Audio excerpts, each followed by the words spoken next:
24/7, 365 helpline is a real feature of our work. This is the mothership, if you like, but we've staff operating remotely for obvious reasons for guests. So,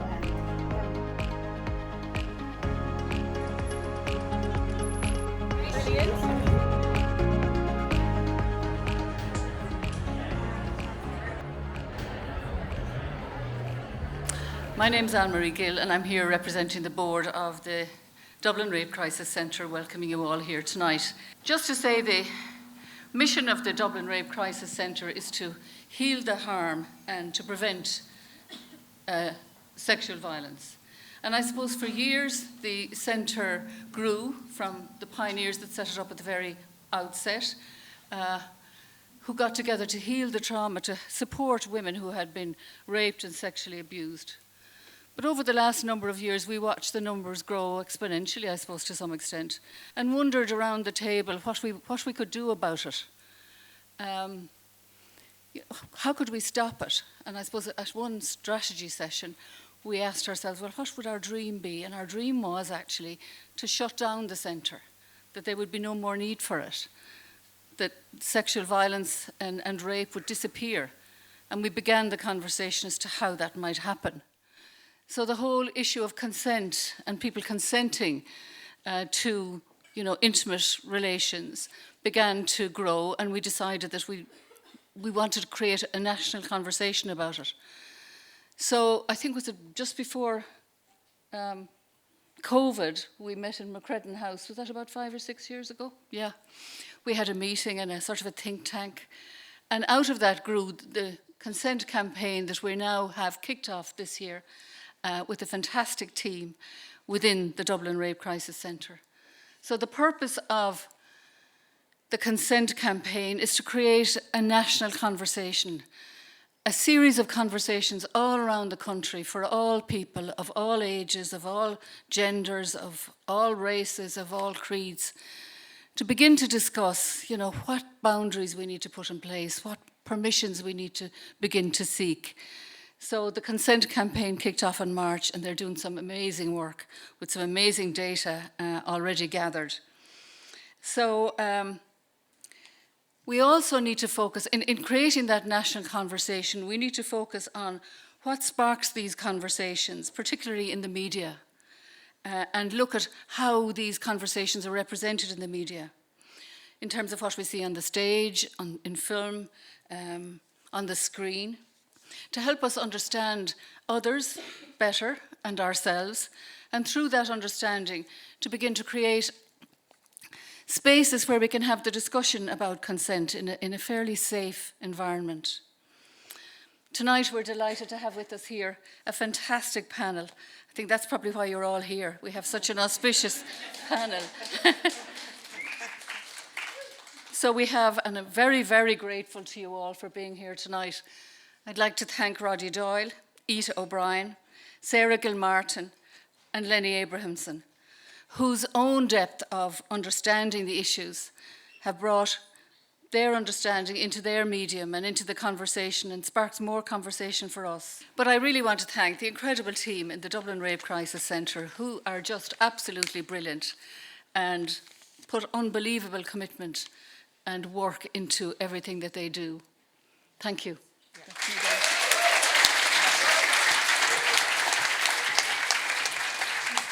I'm Noeline Blackwell, and I'm the Chief Executive of the Dublin Rape Crisis Centre. We are, first of all, we're delighted to be part of Culture Night 2023. We're delighted to see you all here. Thank you very much for coming. And why we're here and why we're part of this night is, and why Culture Night exists really, is because culture is such an important part of our society, such a diverse part of our society as well, because it is so many different things for so many different people, including the woman I met today who is going with her daughter to put fairy lights on their bikes to cycle around the Phoenix Park. So it's from that to this panel discussion to so many other ways of of expressing ourselves. And for us to have the capacity and the privilege of talking to these four great people is just something we are delighted about. And we also hope that what it will do is, I suppose in some ways, expand all our knowledge of consent. I feel sometimes as CEO that when I say to somebody, God, I never thought of that before, they kind of go, well, you should have really, because you're running the Dublin Rape Crisis Centre. But I think it is always an expanding and a changing conversation around what consent is in sexual activity and sexual behaviour, because the word consent, in many ways, we use consent right across the way. Somebody consents to give us a lift to somewhere, we consent to eat a meal with somebody, but in the area of sexual activity and sexual behaviour, it has not been a word that has been used until relatively recently to any great extent. And before I allow the four panelists to talk, because they're the people you came to hear, I just want to kind of say why, in some ways, we are so delighted to have you all with us. Roddy Doyle is, as you know, an author across a number of media, books, film, theatre, and my favourite part of his work is setting up Fighting Words, where he once gave me a very short workshop. He doesn't remember now. Do you see the way I probably didn't make it to the top of the list? Fighting Words. But in Roddy's work over the years, sexual violence and domestic violence has come up, whether it was The Snapper or the work around Paula, which was a film and a play and a book around the woman who walked into doors, Smile, where the dreaded issue of child sexual abuse came up, and then looking so often at the context in which that came up across Ireland. Lenny Abrahamson then, through the work that took us through COVID, in some ways, normal people coming up at the time it did, the focus on consent in sexual relationships, and in that piece in Normal People, and then say in Room, Emma Donoghue's really brilliant work as well, and looking at the whole issue of sexual violence, intergenerational trauma, so many different ways of doing that. And Ita, I'm going to leave you till last for a very particular reason, but then Sarah Gilmartin, whose recent book Service is still just up there in the bestseller list, and is a very readable book, I have to say, Sarah, as well. It's just focusing in on sexual harassment and sexism in the service industries, and I can't tell you how many people said, oh yes, I know, and people guess about who she's talking about as well across the way. It's fiction. What? Fiction. It's fiction. And then Ita O'Brien, who is a world-renowned and highly accredited intimacy coordinator. And the reason I'm leaving you until last, Ita, is nobody asked me what the rest of them did. They kind of understood it fairly well. But I'm going to start asking you, if you don't mind, to explain so that we don't have that hanging over us. What is the work of an intimacy coordinator, if you don't mind? Thank you for asking. So, an intimacy coordinator is basically bringing in a professional process to the industry for theatre or all live performance, TV and film, when working with intimate content. So if you think of how a stunt coordinator will work on a stunt or a fight, or a choreographer will work on a dance, that they're going to talk to the director, they're going to talk creatively and openly, and then they're going to teach the actors the skills that they need in order to perform this body dance. And again, that's part of the shift, is that recognition that just like, performing a waltz or performing a fight, it is a body dance that you need skills.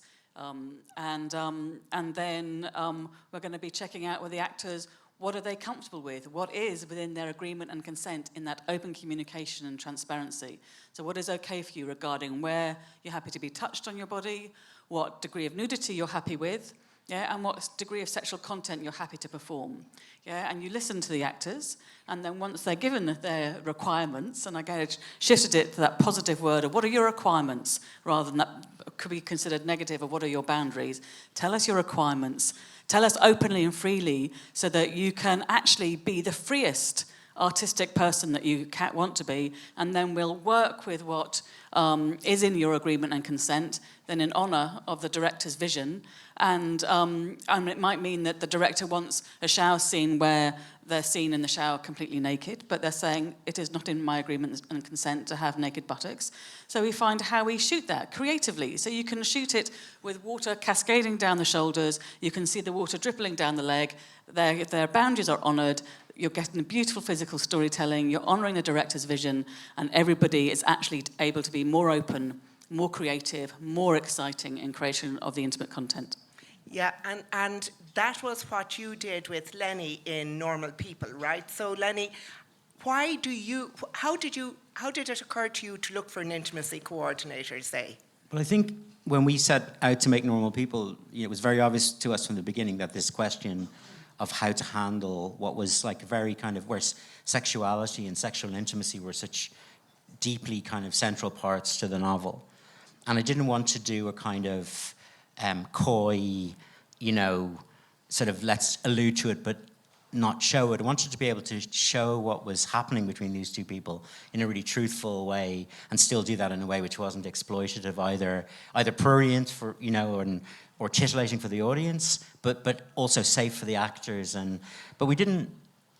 This was a conversation that was ongoing, and then it was quite early in the sort of arrival of intimacy coordinators into the industry. But the idea of an intimacy coordinator was quite new to me, and I think I initially worried there'll be a sort of somebody between me and the actors, which is the thing that a director most doesn't want to have, because it's such a kind of, it's a hard relationship to get right, and you want to be able to mind it, Yeah. But actually, when I started to work with Ita, I realized that it's also very freeing for me to have somebody there, because especially if you're working with younger actors, and you're more established as a filmmaker, the fear is the actor's going to say, yes, I'd be really happy to do that, because they don't want to upset you. Yeah.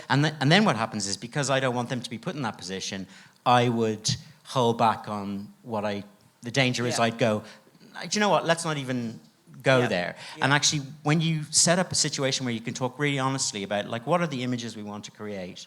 What are we expressing together as a group of creative people? What do we want to say?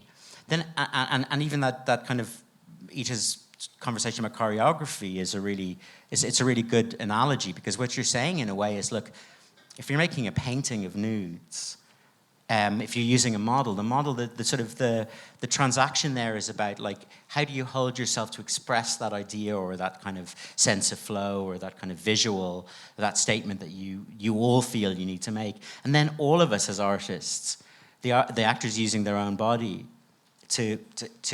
but in the service of that image or that emotion. And I think once you've discussed that, and then I think everybody feels like you're not asking the actor to be, I think this is something Ita and I talked about a lot, there's no confusion. You're not asking the actor to reveal their own sexuality or bring their own sexuality to the shooting of the scene. You're working in a way which is much more about the expression of a certain kind of image or idea. Yeah, so they're in character, but they're themselves. And then you can have the creative, conversation. And it is completely mad. And again, I just did the workshop on consent. And the fact in the Dublin Rape Crisis Centre, there will be more for anyone who wants to know about them. Very well worth attending. But again, just the fact that there was no process to invite consent, and then therefore to, it was always the elephant in the room, like, oh, you've read the script, as in, well, you know what's coming. And then it was like, get in front of the camera and just do it. You might have an artistic conversation, but without... And again, this is where I feel, the people say it's mad that it wasn't there before. But the thing was, my reflections have been that it's obvious that people don't know how to walk down the street doing a brilliant waltz. It's obvious that the people don't know how to throw a pretend punch and make sure that they don't send someone's nose halfway across the face. But we're all sexual beings, so you don't need someone with physical and choreographic skills in order to choreograph this dance. Yeah. And And then what's so lovely, and again, I come from being both a musical theatre dancer but then an actor myself, is the joy of then sculpting, you know, and like on Normal People, we wanted to show, you know, the innocence at the beginning and their discovery, and then when they re-find each other after at university, they know each other's bodies more, and again, you can just have the joy of bringing in all of those creative conversations and serving detail, and then the actors can fly. And I will say that, like, from a situation where knowing, you know, in previous, like, talking to other people and having done some scenes of some intimacy, nothing like Normal People before, there's always this kind of sense of horror that down the schedule on day 22, there's the intimate stuff, and I was going, okay, just we'll all get through it, you know, it'll be okay.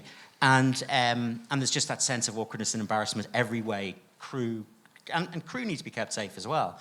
And what was brilliant about this is it becomes such a kind of piece of work that we had such laughs doing that stuff. It was it wasn't po-faced. It wasn't kind of. It was really just great creative work. And you forget that. It's really hard to describe, but it can be a very sort of free creative process. Because people are communicating well, and because it's allowed for them to communicate well. And it strikes me by way of contrast in some ways, Roddy, with, say, was the play The Woman Who Walked Into Doors? I remember seeing it up in the Helix in DCU. That was the name of the play, wasn't it? Or was it? Well, it was based on a novel. Yeah. Based on the novel. But I do remember that it was shocking at the time, because people literally, that was the 90s, I think, but people were not talking about domestic violence, were not talking about the reality of it. So, like, even for you to conceive how to get that into a play and a novel, like, how did you do that, or how did you know you could portray it in a way that people would actually look at it and then talk about it? I was invited by the BBC about 1991 to write basically anything I wanted to. Yeah. Well, that's kind of a great thing. That's a great thing. It doesn't happen anymore. And it only happened once. But I'd written, I'm a novelist primarily, and I'd written 3 books that were set in the same house, a largely emotionally successful family, you know. And I was thinking in terms of the neighbours, where, not literally, but, you know. So see, carefully. About, you know, not all houses have successful, emotionally successful families. And as I was going to meet the producer, a man called Michael Waring, one Sunday, I got off the Dart in Tara Street and was walking up O'Connell Street to meet him. And on walking up, I decided I'd tell a story in 4 parts. Father, one child, another child, and the mother. And the father would be the agent of an awful lot of grief, bad things in the house. And that's as much as I'd thought of when I got to and I chatted about it, and it began to form itself in my head. And the final episode was the mother, and her name became Paula Spencer. And it was limited to a few months in what would have been probably 1992 when I was planning it. And immediately when I was writing the final episode, I began to wonder about her past and what, you know, meeting the man who became her husband and why she stayed in the relationship, a question I think that an awful lot of women in bad marriages have been asked, you know. And all these questions, I began to think, well, there's a novel in that. And in the meantime, I was writing the novel, and Family was broadcast in Ireland and in Britain. And it caused, you know, a storm. It's bizarre. Actually, it's 29 years ago. But in some ways, it feels more like 129 years ago because, I mean, I was condemned for depicting domestic violence in a country where there wasn't any. Yes. And I even got... I well believe you that that's the case, yeah. Yeah, and, you know... So all sorts of ludicrous, frankly stupid observations made. And I got, you know, death threats. Luckily it was before the internet and stuff like that. But I got death threats and hate mail and condemned from various pulpits at a time when people still went to Mass, and some politicians. So it was actually, it was a strange time, but actually it just made me more determined to write the novel and to get it done. And the process really, you know, when you're writing, it's not about research or talking to people, it's about choosing the right words and leaving out the wrong words, and just making sure that what you describe is, as far as you can make out, as close to the character's experience, as close to the character's descriptive abilities, as close to the character's dialogue, you know? And you, in a way, you just hope for the best, but you kind of have to trust yourself. And it was just, I was drawn to the story because in a way, it was a flip side to the previous stuff I'd done. So there's that. And I think also, those of us who write stories, we're drawn to bad experiences because good stories come out of those experiences, you know? We don't want to sit watching telly and watching about people who really like one another and never do anything. Yeah. No, that's Do you know what I mean? the case, yeah. So it is a bit of a strange, it's almost perverse in some ways. I recently was writing, I've just finished another novel with Paula Spencer in it. And about half the book is this, what I think is this, I hope, excruciating, difficult conversation between her and one of her children. And I hope it's excruciating for the reader in a good way, but I loved writing it. I really loved writing it. I got great energy writing it. Not for any horrible way, but I just thought that's where my creative, if you like, the fuel is in really liking what you're doing. So you try to write something that is true, and that will perhaps hit the mark, you know? Yeah, and that conversation, when it comes out, is likely to resonate with others. That's what you're... I hope so. Yeah. But again, it's just me and the page. If somebody said, who did you write that for? I'd have to say myself. Yeah. And I hand it over eventually, which is another excruciating moment. It never gets easier. It's absolutely horrible.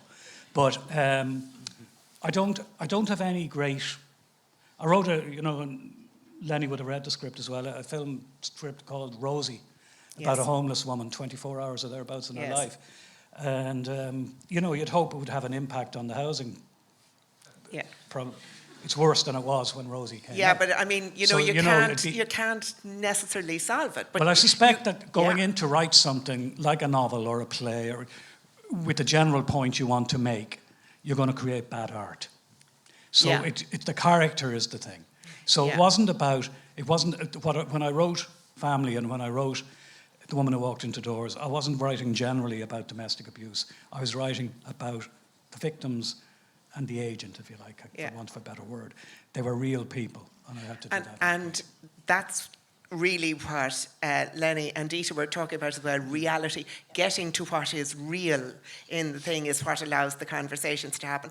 And certainly the research we've done as part of this consent project that we're involved with shows that that's really still missing a lot of the time, that people genuinely don't have the language or the concepts to really talk about things, and when they don't, and we might come back to that in a little while, but it is that, and Sarah, I'll just bring you in at that point, because in a sense, the exploitation that you talk about in Service, for instance, is in a different area where actually I think most people knew that people were not well treated along the way. But you had to deal with that in a way that still remained readable and that people would go on with the story in some way. So that's not easy. No, but again, probably just to echo what Roddy said, I start with a character as well, and I had this idea for a waitress character in mind and her experiences, and she was going to be looking back on her time when she worked in a kind of a flashy high-end Dublin restaurant when she was in college, and she was 21, so at the time, and I think that's true of people in reality, and then therefore also true of characters in novels if you're trying to reflect reality, that a lot of the time, you know, they're going about their lives and they don't really know what the broader culture is, or you know, they're just living their days, making their choices, having things happen, or doing things. So I wanted to look at her experiences, but also, I suppose, you know, the experiences of 10 years later. So a lot of the book takes place in 2007 in Celtic Tiger, Dublin. But we also see things from the vantage point of 10 years later in a kind of a post-Me Too landscape, and there's that kind of sense of a reckoning, I guess. And then did you kind of see that as you were going through, that there was this theme developing around the sexual exploitation as well as the general sort of abuse? Yeah, I mean, I think a lot of different things fed into this novel, but one of the things was an article in an Irish broadsheet that I'd read a good few years ago. I think it was just before Me Too, and it focused on dreadful working conditions in Irish restaurants across the country, in some restaurants. And it wasn't to do with sexual encounters, but it was more to do with the transient nature of the role, the stressful working environment, how there often aren't, you know, very good HR procedures in place, in a way to put it mildly, in a way that there would be, in a bigger corporate place. And it just got me thinking about industries like hospitality, how easy it is for bad things to happen or for shady things to go on, depending on who's in charge. And that lack of accountability is interesting as a writer, you know, what it can lend itself towards. Yeah. I'd also worked myself as a waitress when I was in college and in my 20s, never in Dublin, it has to be said, largely in America, a little bit in Europe, in Limerick. So I know the world, or I certainly knew the world, you know, the good times and the bad times. And, you know, there's a lot of fun in service too, until there isn't. Yeah. So I probably drew on a good few things, things that, you know, even like I would have worked as a waitress when I was quite young. So things that you would see or you would hear that maybe just wouldn't look quite right or wouldn't feel quite right. But you don't really have any time because you're in a really busy environment and, you know, you're doing a lot of things. And also you're 21, so you don't really, or I didn't have the language for that kind of thing.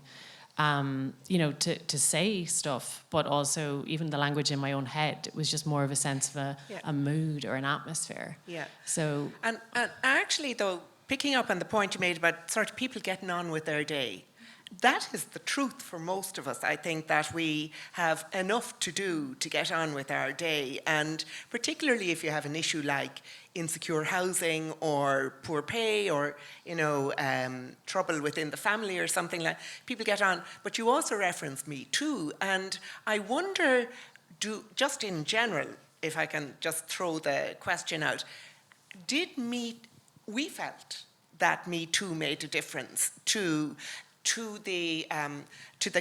people's recognition of what wasn't right and what they didn't have to put up with.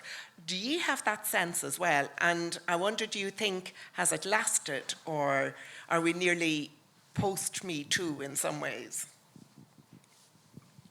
I mean, I would say it certainly made a difference in the film industry. I think in some respects things were changing anyway.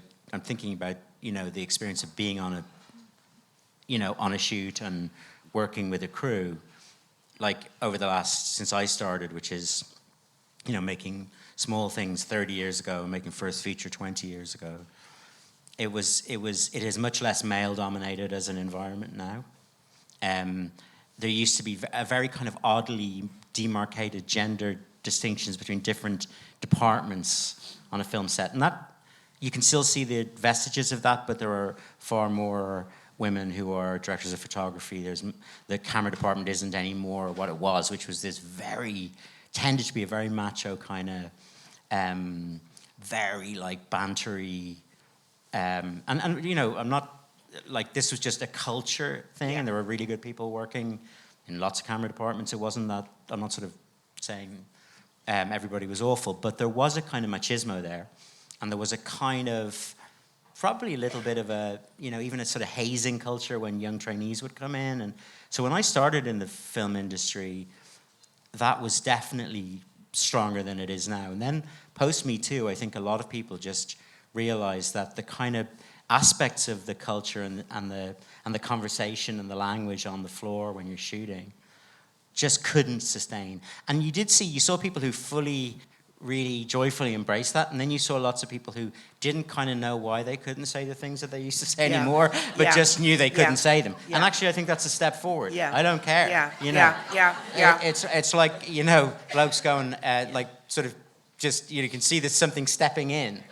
And that's great. Long may that last. And I think so. I do think that has changed, and I think with the kind of the way in which intimacy was dealt with before was just so absolutely awful, and the development of Ita's profession and the general drift towards a more humane and less kind of toxic environment in the making of stuff is Me Too has had a strong nearly effect in that. permanent, or I would hope, a real step up. Were you going to come in, Roddy? Yeah. No, I've been very lucky insofar as it was a woman, Linda Miles, who produced The Commitments and The Snapper and The Van, and another film I was involved in. And I've worked with a lot of women directors on stage as well, you know. But I did notice that I have a play just gone into rehearsal, and there was an afternoon devoted, I wasn't there, but to dignity in the workplace, you know. So setting down the parameters and what's acceptable and what's right from the very beginning, that wouldn't have been there in the past. So I'm not on, you know, if I had a script and it was being filmed, I wouldn't be there that often because my job is done. And the same with, as I said, I have a play in rehearsal, but I don't know when I'll be in there next, probably the week after next. I let them get on with it. So I don't observe all that much, but certainly I think in the publishing world it's changing as well. There's always been, in my life as a writer, published writer, going 30-something years now, there have always been women, but sometimes they've been in publicity, but gradually more so in major figures in publishing and in editing. And but I mean, I taught in a co-ed school, so most of my colleagues were women as well. So to a degree, and I don't want to be glib or anything, to a degree with me it's been business as usual, you know. Ita. And carrying on from what Lenny was saying, there was early days, there was explaining the process, and I had a first AD saying, "Oh, I like the old days when the actors were the walking meat." Oh, right. Yeah, again, someone might think that, but they're less likely to say it now, probably, in some ways along the way. So I had the joy of being on a panel discussion with Dr. Orna Gorulnik in at Sundance, sorry to name drop. Just when I was on a panel at Sundance, right. And then at the Sugar Club. But the lovely part of the conversation, she's amazing. Dr. Orna Gorulnik, she has a TV series called Couples Therapy.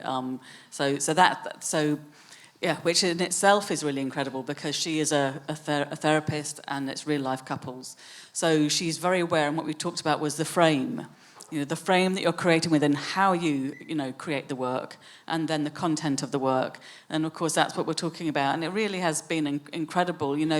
Early days when I was presenting or sharing the work, and sometimes it was that I was just then receiving the flack that the actors might have got beforehand.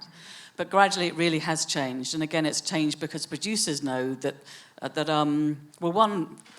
it produces better work. We can all be creative and joyous. And as Lenny was saying, it just stops all that awkwardness, and you can just get on and do really good work.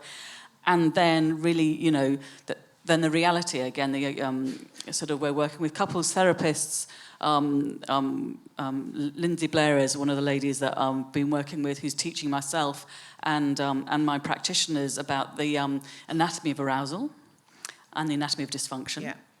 As a mid-50s woman, my mind was blown, which is completely mad. But for us then as practitioners, when we've got a script to bring in some of that reality. So again, the intimate content that goes out there is helping people to know that they're normal. You know, it's right and proper to have fantastic intimate content, but for us to bring normality in and for it to be, but the joy of that. So that's the aspect of what you creating that in a good way. But then there's a frame of the culture and how it's created. And again, that's a big part of what is shifting, but we've still got a long way to go. We do, and as you say, culture, that we use culture as something like the culture night. And then, of course, there is the culture in which we live at the same time. And there, certainly you kind of go, is it moving much? Is it moving quickly enough? Sarah, you were saying to me before we came on about your own experience now with service as you take it to other countries for, just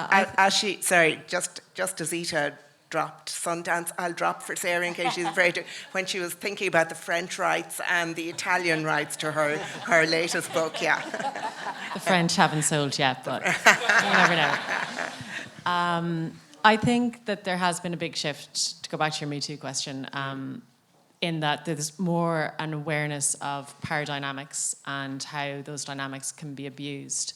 And there's more of a platform for women and people who have been abused generally to speak out than there would have been, say, 20 years ago, for sure, when I was a college student. But really, this is about stuff that's been going on for decades or centuries. So I think it's kind of funny, because you do hear sometimes, particularly online, people talking about post-Me Too or Me Too fatigue. I've come across that. And I kind of just think, after 5 years, come back in 500. It's been going on for a very long time. But I have to say, I am terrified about that, because the Dublin Rape Crisis Centre, Anne-Marie was talking about the start of it, it grew out of huge marches across Irish cities by women. In fact, I believe men were banned from some of them. But, and one, Derek Spears, the photographer, tells the story of some man who tried to put a £1 note into a collection box the women had, and they said, no, we don't want your money. That's not the case anymore. Just hashtag just saying. But those marches were huge. Thousands of women out there saying, we want to walk where we want to wear what we want without being physically assaulted or sexually assaulted. And they led to the creation of rape crisis centres here and across North America. And then somehow all that energy dissipated and people went back into their box and there was very little talk about it. So, there is I really live in dread of the day when somebody says, well, we're done now with the whole issue of sexual abuse and sexual violence. Console me, please. That's, if you don't mind. That's why I brought them all on here. Yeah. My counselling session. No, but it's just is it not likely that, in fact, we could lose the respect for, say, an intimacy coordinator, the respect for understanding that these things have to be spoken about and taken seriously? Well, my own experience with that novel, with Service, when we were looking for an American publisher, we came across this kind of post-Me Too, or, we're done, it's a trend, it's over. And, publishing likes to think it's a couple of years ahead of everything as well, because, there's kind of a time lag between when a novel gets taken on and when it eventually gets published. So we did have we came across that quite a bit. Yeah. So I think there is a danger of complacency when it comes to things like this, especially when things get a tag like Me Too or a label. Sometimes that can be quite off-putting for people as well, and there's a backlash. But we also live in a world where Andrew Tate's are out and about and getting 11.4 billion hits on TikTok. So we've come a long way in some ways from where we were 20 years ago, but there's also very other troubling, problematic things going on in society too. Yeah. So you don't want to just kind of, sit in your laurels. I would say, if you're living in, my wife is Polish, and if you're living in Poland at the moment, right. There's no progressive conversation happening at all. And so all you need to go backwards is, it's always very fragile. I mean, populism is digging in very successfully globally, and that does mean, and the kind of culture war wedge issue technique is a very powerful one for those sorts of politicians and movements. And I tend to think that the only way you can really, because the sort of the frothy conversation of social media or more popular culture or kind of, you know, the fast-flowing waters of the internet, that stuff, that really just does look for the next thing super quickly. In fact, that cycle gets quicker and quicker. Yeah. And it's just a kind of a rage cycle thing, or a kind of a, you know, buzzy things for the media to talk about and podcasts to happen about. So real change kind of either has to come from the ground up, which is the marches, or you rely on pushing the political class to kind of keep doing the right thing. Like, you know, we talked earlier about the necessity for proper state support for organizations like Dublin Rape Crisis Centre. So those are the things that sort of matter in a really grounded way. The kind of cultural sphere is so wobbly and so easily kind of distracted by the next thing. It's very hard to think that it would ever be a real engine of change, I fear. Yeah. The only thing I would say is I'm a very slow reader, and I have some books on my shelves that are kind of about 30 years old that I'm getting to now. But I do read the odd one at the right time. But I do go back on the older ones. And I do think a lot of them, I can't ever see anybody being able to say the things or use the sort of characters they had with the lack of an understanding of consent into the future. Well, I think there'll always be characters who don't understand or don't want to understand consent. I think to try and, you know, the danger would be that if we decide, no, we'll only have the right type of people in the books, that could be, you know, in many ways so wrong, and would actually just cause more damage to anything else, really. That'd be propaganda rather than proper It writing. wouldn't. It'd be dull. It would be bad. Dull, It would be crap. Well, we can't have that. You know, it would be just... Oh, Jesus. It would be desperate, you know. We'd have a Western without guns. Or horses, because the horses are badly treated. So no guns or horses. And you know those hats, they're sexist, so we can't have that. So, you know, we're drawn, as I said earlier, we're drawn to bad things. And we need, in a way, the freedom to do these things. Yeah. And I would imagine just listening to Lenny and to Ita, there's more freedom than there used to be, so to speak. More real creative freedom, which is a good thing. And I think if we're going to have, you know, take the Penguin classics, we say, oh, anti-Semitism, we have to take out Oliver Twist. Yes. You know, you have to give it a context. Yeah. So I think if we judge 30-year-old work, because there's several casually racist remarks in The Snapper, the novel. Yes. If I was writing the book today, they wouldn't be there. Not because I don't agree with them, because I didn't agree with them back then, but because the characters wouldn't. Yeah. Sharon in the book, in page 2 or 3, says abortion's murder. Yeah. I didn't think that, but the character at that time did.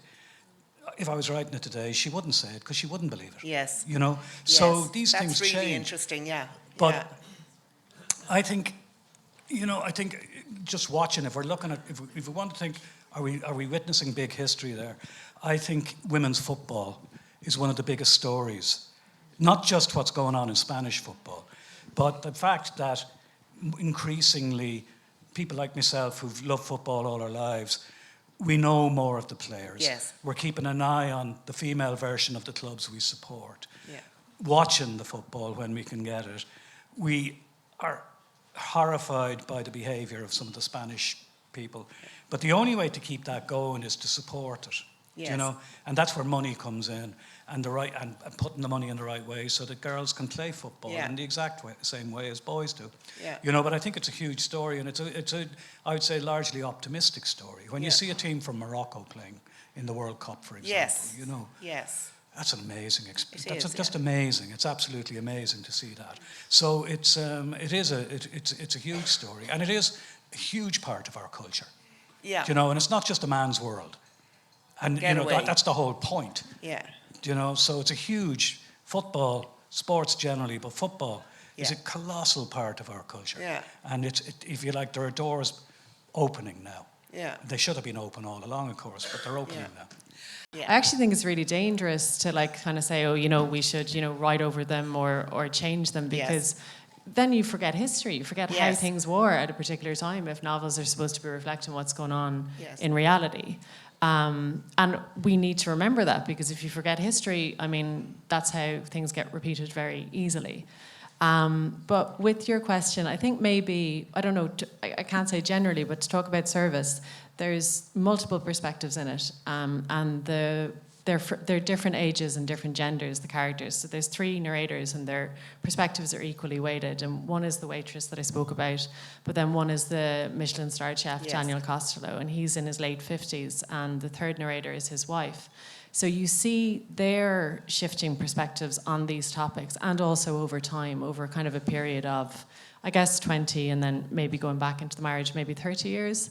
So that, in a novel, you have space in a way that you don't have, say, in a newspaper article, or when you've got statistics in front of you, to give a lot of room and a lot of views. You can get a lot of different types of views and a lot of different types of characters into your work. And have some sympathy for all of them, or some recognition. If it's going to be real, then you can have a villain. If you're going to have one of the characters as a villain, nobody's a villain inside their own head, isn't that the old line?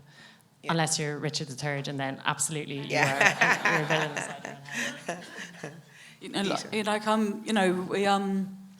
As human beings, our existence as human beings and all of our emotions are just who we are, and we haven't changed, for hundreds of thousands of years. And for me, our art is always about, writing things that inspire us, or just we feel drawn to, in order to continue exploring and trying to understand who we are in our human condition, and to depict our, challenging people and people that don't do things well is absolutely an important part of it.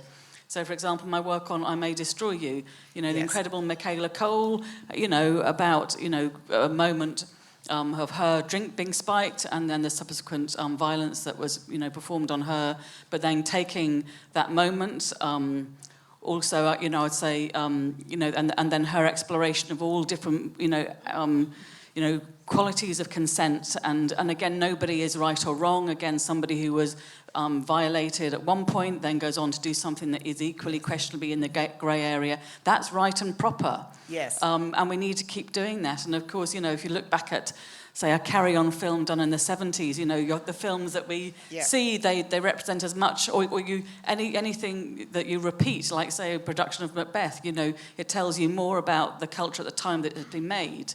You can, and it's right and proper that we keep telling our brilliant same stories, but actually each time you make it, it tells us more about what the reflections are and how you might update it, or what your comments on it. And that's what, to me, what's important is that you do show the stuff that's questionable, people being slaves, or prostitution, or all the darker side of our humanity.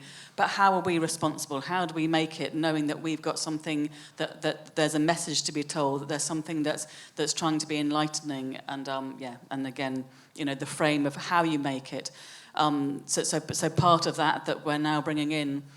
For example, if, on I May Destroy, any production that when I read it, and they're part of my risk assessment is there challenging content in this? And then if there is, then I will always say, okay, my skill is I can work to this degree, but if there's the possibility of emotional and psychological triggering or activation at all, then I will co-work with an artist wellbeing practitioner, so that person has the skills, if something might be really challenging for the cast or anybody on the crew, that then they can go to that person and they can again look at what might be coming up and how they can stay healthy, listening to themselves, and then how they can have good techniques to them to be able to stay professional on their day of work. Yeah. I was just going to say that the great thing about making something fictional is that you get to, you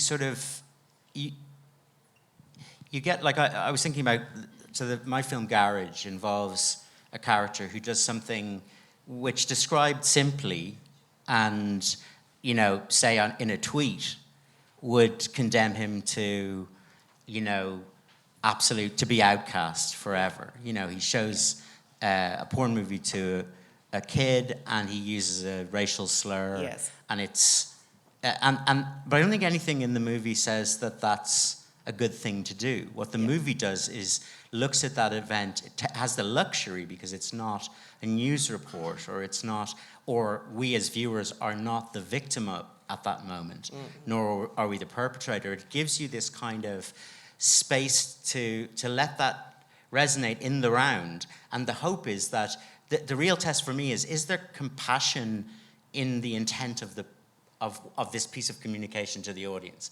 And is there compassion towards the characters within the story? And if there is, I don't think there's anything that you can't talk about, or there should be no dimension of kind of, you know, if we can tell stories about the perpetrators of the Holocaust, we can tell stories about anything. Yeah. And actually, very interestingly, there's a film which will be out soon. I haven't seen it, but I think it's Jonathan Glazer's film, which is really about Rudolf Höss, who was the commandant of Auschwitz. And it's from his point of view. And that's a really important thing to do. Yeah. And that censors him. And it does, you know, and it tries to understand him in a way which is, and I think, you know, if we're not going to do that, if we're not going to try and understand why it is that we do some of the worst things that we do to each other, then there's no point in sort of, you know, that would seem to be a real dereliction of sort of duty. Yeah. So I think so much of it is about these very ineffable ideas of intent and of context and of what the, you know, what the sort of the deeper kind of music is it in good faith or not? And the problem with our current discourse is so quick and it's so kind of reactive and everybody's you know, behind their phone, that all goes away and we just end up screaming at each other, you know, in a way which is just not helpful. I mean, it would be odd to have this conversation without mentioning about newspaper reports, for instance, and Russell Brand is currently in the news. And with sizable pushback against the investigative journalism that went on in the Sunday Times, and if you absolutely accept that this is not a trial, and because only a trial can take place in the court, and if you absolutely accept that he says all of his behaviour was consensual, it is still quite surprising how many people have leaped immediately into camps to either, you know, to either cancel him or to say that he is being cancelled and that he's a martyr in some ways. But that, you know, the BBC letting you do the one thing, Roddy, once upon a time, and good for you. That was great along the way. But I mean, there is something kind of important about how so many of the main media places don't want to be associated anymore with somebody who has that kind of investigation going on against them. Is that how does that affect how the world of arts, comedy moves forward? How do we deal with that? At the risk of, you know, I'm sure if there are people hovering over me going, shut up. But I'll have a crack at it, you know, with that one, because I think if every case is different, you know, and so you sort of, I always think that the idea that you have to have a sort of conviction to the level of a criminal conviction before you can say anything about anybody is of course nonsense, because we make judgments all the time based on what we see on the street, based on how people speak to us, and that's the human way, and I think that's valid, right? If we're going to put somebody in prison, then that judgment better be made to the level of beyond reasonable doubt in a court of law and all that sort of stuff. I don't have huge difficulty with the BBC they already washed their hands of Russell Brand because he did some really awful stuff on the BBC. He did, yes. Which is there, it's not alleged, it's there, right? There's a huge, I always found that him, like, just very ugly as a sort of character, but that's fine, you're allowed to be ugly. But I don't think that he's being sort of cancelled in some absolute sense. He still has, maybe YouTube don't let him monetize, but he's got plenty of outlets. He's talking to millions of people. I think there is clearly a very, very serious piece of investigative journalism was done and got past the lawyers to the extent that it was possible for it to be broadcast. And I think the kind of emotional reaction of disgust to that is a perfectly reasonable human reaction. I do think we have to be I think there are times when somebody, says something stupid on Twitter or, there's a lot of that where the sort of, because of the polarization and the kind of extreme knee-jerkness of our current moment, where that goes, there should be some sense of understanding and and it feels like that's all very kind of fraught, and I get why that is. But I don't think we're in some sort of, Stalinist woke purge phase of the current moment where, Jesus, if you say anything wrong, sure, you're, locked up in the gulag. So I think the kind of narrative of cancelling is probably overplayed, but there is, on the other hand, there are definitely contexts like American academia, for example, where I think things are very kind of odd in terms of how free speech operates. But it's just really hard stuff. But to at least attempt an answer on that one, my heart is not bleeding,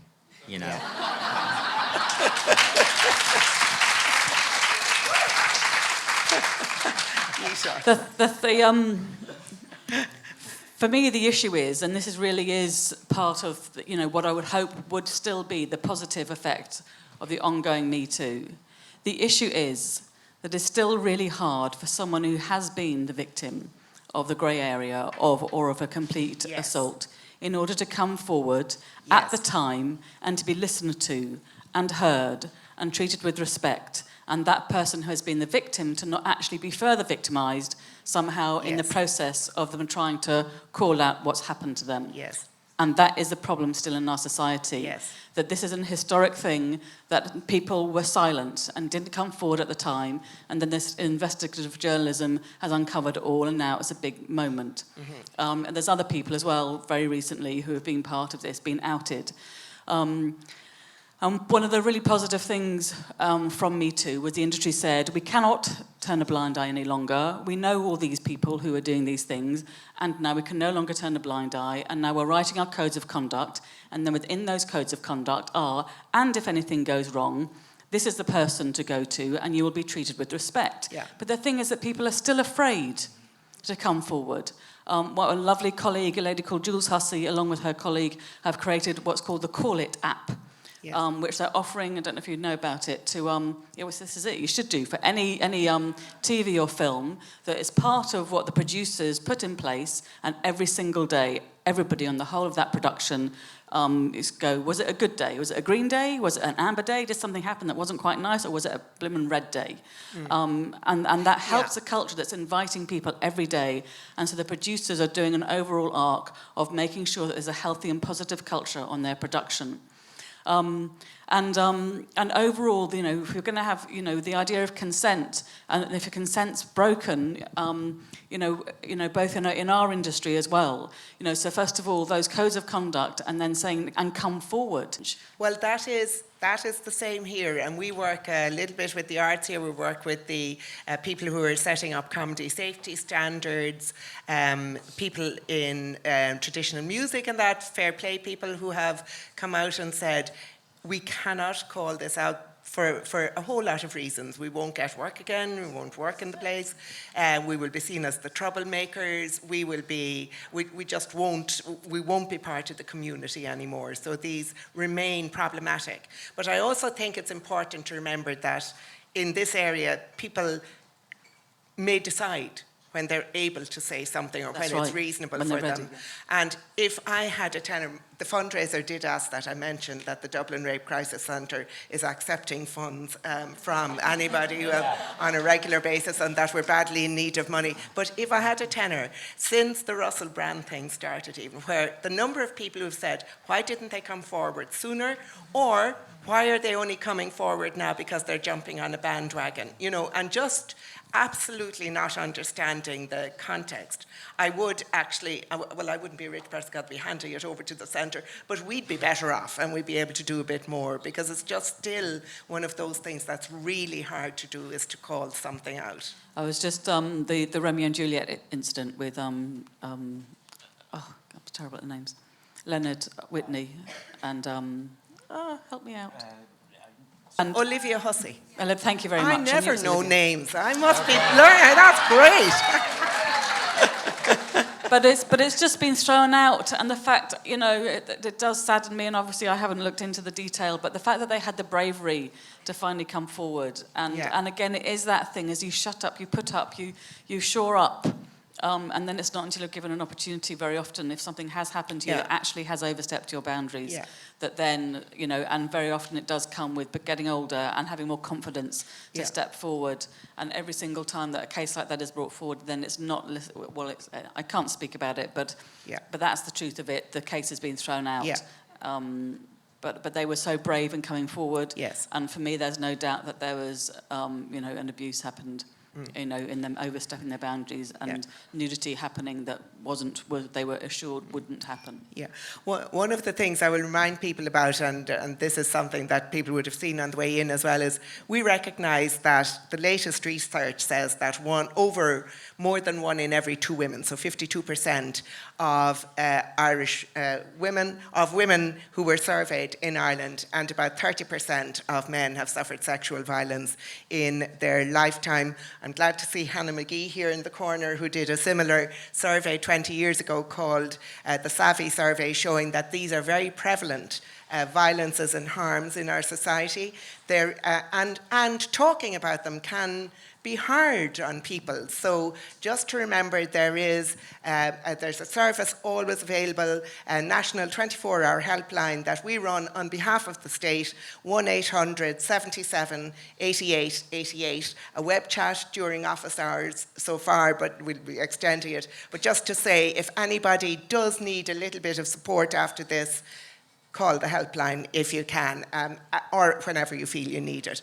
I am actually going to turn to the audience, if I may, because we have a few minutes left, and I wonder, does anyone in the audience have anything to say? Oh, God, hello. My question is more personal. How do you separate yourself from the work, because it's so emotionally provocative? I'm doing my master's right now, and my topic is on abuse, and I'm just finding it hard to separate yourself from the work. So any words of wisdom that you have for that? Yeah. I might actually throw that over to you, Ita. If you're happy to. No, absolutely. It's a really important part of what we put in place in the intimacy guidelines, but for any role, particularly any role that's challenging, to create that frame for yourself. So again, that listening to yourself, your preparation, getting embodied, doing a good warm-up, listening to where you are and how you're feeling, putting them in place rituals. So it might be like you light a candle to step, or you have a stone that you put out and have that as a symbol, and then that thing of really feeling who you are, and then stepping into character, so that you really choose physical choices that are something away from you, so that you find that. Another technique is like then just putting on character costume. That could be really stepping into character so that you inhabit that and can play it to its full. Also then for me, within the intimacy guidelines, if there's challenging intimate content, what we will do is we'll make the physical frame really clearly with no, so I'd normally do a really clear, script reading and an in-depth conversation so we know where we're going, and then lift that off and then go, right, from that conversation, we now know really clearly what the shape is of the physical choreography. Let's choreograph it with just no emotions, even more just pragmatic, bare bones. Step 1 here, step 2 there, step 3 there. So you create a frame and then you hold back the emotion, and then with the support of your director, then you release into the performing of it. And again, it's really important to play, playing the victim, playing the perpetrator, and here also I say it's as important to protect or to take care of the person playing the perpetrator as it is to take care of the person playing the victim, because that person equally has to go to a place in their psyche, in their being, in their body that can be really challenging. And then honour yourselves, along with your director, along with your choreographer, whoever's, or your intimacy coordinator, who's ever supporting you, and then make sure you do the reverse, that you let go of it, you step away. Invariably a high five, a hug, whatever it is, using the character name when you're talking about character, and then going back to saying, is it Tom and Harry? So you're going back to your own names, and then again doing those rituals. Is it taking the character off, taking the character clothes off? Do you need to do something physical, shake down, having a shower? So again, really put in place, the frames of those techniques. Yes, and there's lots out there. Miranda Harcourt also is one of my practitioners who is a fantastic acting coach, and who I go to when I've got challenging stuff to work with. Yeah. So put those techniques in place, and then it'll allow you to really serve character, go to the hilt, and then step away. And then, of course, the last thing is engage an artist wellbeing practitioner who are practitioners who understand the active process, who can support you in those kind of techniques to really step into character, serve it to the hilt, and then step away. Great. Sarah, did you want to come in on that one? Yeah.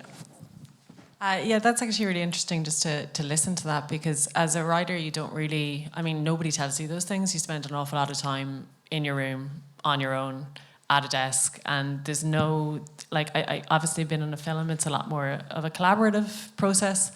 So yeah, just hearing those kind of things is really interesting. Yeah. Talking to friends, just getting out of the room can help sometimes. Also, in terms of the actual work on the page, or if you're in a character's voice, say with my character Daniel, sometimes, some of the darkest and most disturbing things that we're writing about, there will be a weird level of humour in it sometimes, and to try and find that light and shade, I think is interesting as a writer, but also it can make it more interesting and more layered for a reader as well when they come around to reading it. Yeah. And I think that business of talking to a friend, I think all our therapists and counsellors would say you need somebody to download that to, or you need to talk to somebody about it along the way, and as part of your process of writing masters, which isn't even fiction, I suppose, to the same extent. I'd love to see you finding, through your supervisor or whatever, some support for yourself. Okay, I'm going to move on. We've one more over here. Yvonne, I'll get back to you next. It's been mentioned a couple of times that intimacy coordinating has sort of become a growing or expanding industry. And I wonder, as it gets bigger and more people start to work within it, do there emerge sort of different schools of thought and different processes about how you get to the end goal? So everyone ultimately has the goal of, you want to realize the director's vision in a way that's respectful to the actors, but then the process of getting there, can that differ, and how does it differ? So first of all, just like any profession, there's different journeys towards it. My journey in this industry has been, I started dancing at the age of, my mum sent me to ballet because she wanted me to do Irish dancing, and in Bromley at the time there wasn't any. Anyway, as a good Irish woman from Cookstown. So I've been in this industry as a dancer, as a actor, and then as a movement teacher and a movement director. So I bring that whole process to how I've developed, the work of an intimacy coordinator, and absolutely certainly, as Lenny was saying, this was, early days, it was early 2019 that we met, wasn't it? So the role and how I have developed the role has developed over the years, and actually what you're saying, part of my support, and when things have gone wrong, I've and I advocate for all my practitioners to work with to have supervision. So like a counsellor would, in order to keep, reflecting on what's gone well, what hasn't gone well, and then, adapting your process. Other people have come from just purely being fight directors and then journeyed into intimacy through that way. Other people have come from being, couples therapists and LGBTQ activists. There's no right or wrong way. Each different pathway has perhaps a different slant on how they work. What I would say in the industry, and thank you for asking the question, is that at the moment there is no legislation for anybody who chooses to step forward and say that they're an intimacy practitioner. and that's causing real damage to people in the industry and to this role that's emerging itself. I had a producer contacting me a couple of months ago, and they said this person's practice was so questionable that then they were checking out their CV. And on their CV, they were saying that they were actively under mentorship with me from 2020 to December 2023. I look up who this person is, and they've just emailed me to say, I would like to train. And they were there on this production saying that they were an intimacy practitioner. And that is just incredibly damaging, and that's where we are with the industry. So industry, I'm calling out. We need now legislation, something akin to what the people, what stunt practitioners and stunt coordinators have to go through, that you learn your craft and then you are mentored for a period of time. My criteria is you have to do a minimum of 50 days of work over a minimum of 5 productions before you can then present yourself to then for full accreditation. That's what should be happening, you know, just like anything where it's a physical art. It's not there yet in our industry, and in this void, it's very damaging. Yeah. But if you want to train, fantastic. Particularly, you know, we need people from all rainbow of cultures, you know, and LGBTQ, and you know, so we need more people, and I am actively training practitioners. And like I say, the industry now needs to really call for legislation for intimacy practitioners so that we have people who can be really trusted, you know, and practitioners who are going to be working to the highest standards. That's great. Thank you very much for that. Yvonne.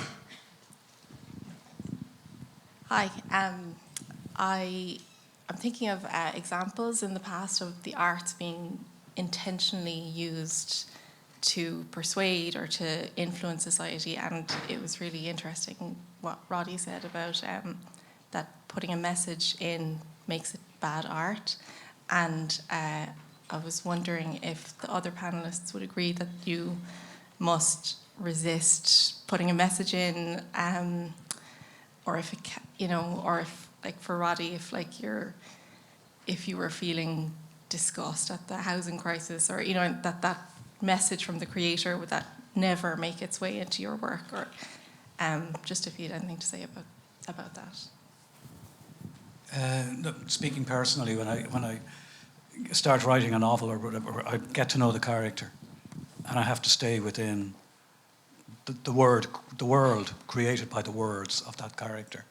And so I've been writing about a working class woman, very intelligent working class woman, who, by the standards of these days, from what I've heard, would be described as uneducated because she doesn't have a degree, you know. Yeah. And that's the type of world she's living in, and that's the type of world we're living in as well.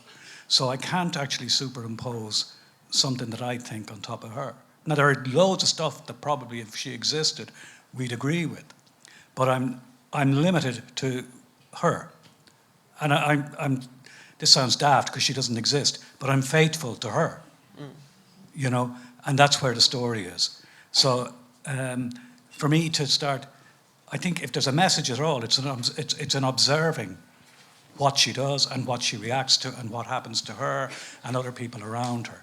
But any overt message, I just think, is a disaster, you know. Watching somebody suffering is much more emotionally honest than somebody pointing out somebody and saying, look at that person suffering. You know, so it's either words or, in the case of Lenny, and images. I will be terrified into the future of saying anything in case Roddy Doyle is listening in and saying, that's bad art, that whatever way you did it. I was taking notes, I'll give them to you. Yeah. One last question. Hello. This question is for Roddy. I read The Woman Who Walked Into Doors when I was a teenager, and I was just bowled over by your ability to capture the person that was there, and the fact that this is a woman as well, and you were putting yourself into the space of a female, was really, really just, like, it really just opened doors to me. And I'm just wondering, how did you do that? Because, you know, like, I don't mean this badly, but male writers who write about females or from female perspectives, they're kind of lacking a lot of the time, unfortunately.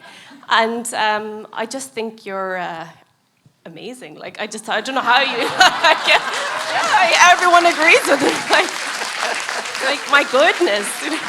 And I just, I'm were just, doing I'm so just well. curious. I'm just curious. Like, is it like that depth of empathy that you have? Where does that come from? That's like. It's words, and I don't want to. So thank you very much. It's lovely to hear that.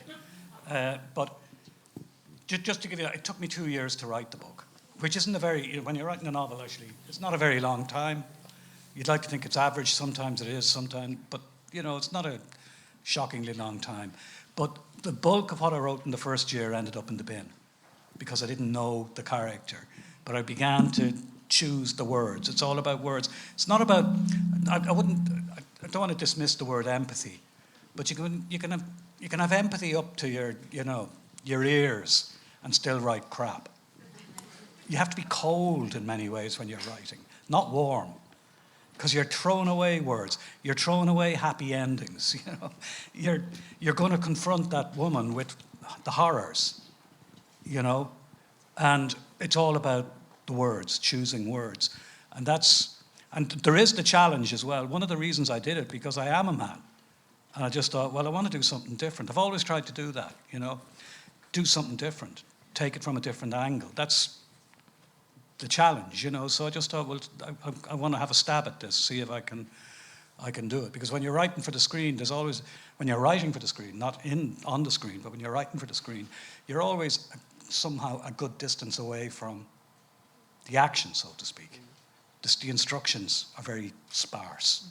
But when you're writing a novel, you're in there, So that's where the words come in. It's all about words, choosing the right words.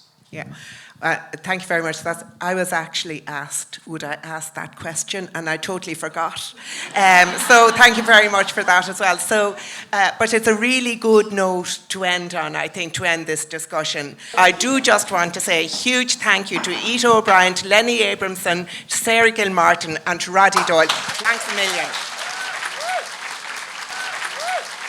We are now going to have a musical interlude by Toshi. On a boy I knew from an app meant for dating. I'm talking about Tinder, y'all. 3 years ago on this day, I believed in fairy tales. Now I'm a better woman. I'm moving on to better things. Irishman. All I knew were pretty poems, sweet 17. He gave me everything and more, better than a dream. You knew you were my all. You knew you were my rising fall. Used to dream of our wedding.